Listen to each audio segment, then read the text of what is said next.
Now, Arctic's 800 is one I have some experience with, after spending a lot of time on my SuperTrax Mag project sled from last season.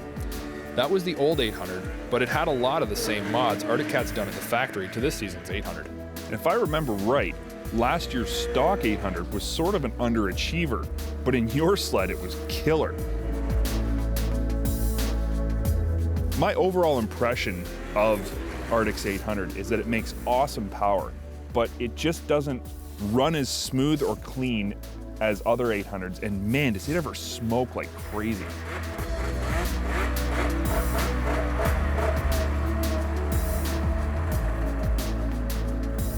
If you're a high-speed guy, this thing will impress. If you're looking for all-around refinement, well, I think you should move on. I think the Crossfire is just suffering from an overly harsh ride with not enough adjustability to tune it softer. I get frustrated on this thing because it should ride good with that long track bridging the bumps.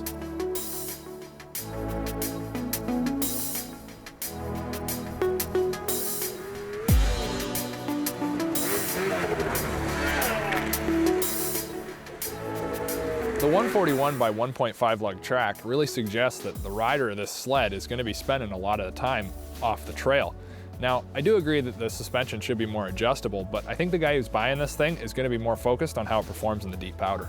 I guess if you want on-trail performance, you could buy a CFR with the same 800 motor. I just wish the Crossfire had the same adjustability for on and off-trail performance as the Backcountry Renegade is.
So let's talk about the Polaris 800 Switchback.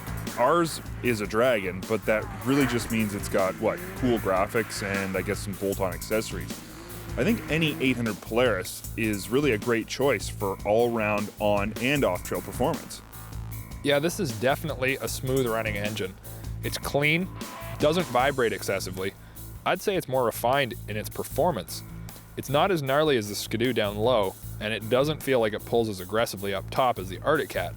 But if you made me stay on the trail all day, the easy throttle pull and lack of vibration would make it my first choice.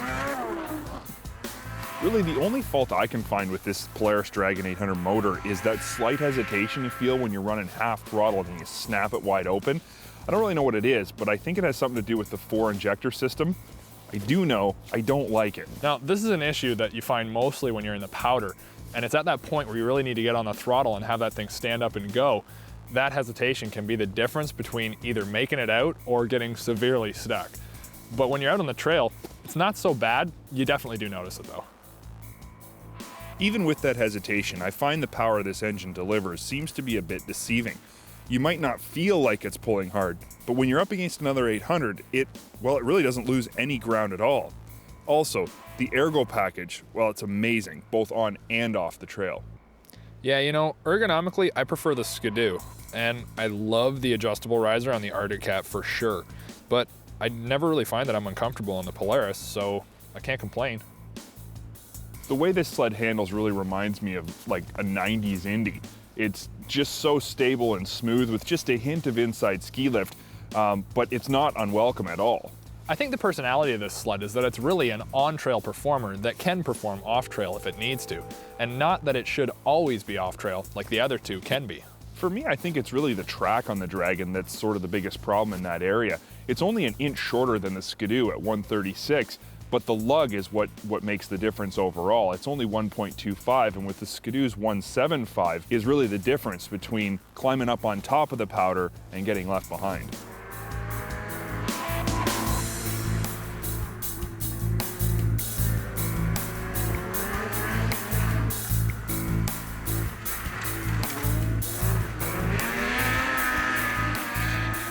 If you're looking to buy in the 800 class, we strongly suggest you try and get a test ride at your local dealer if you can.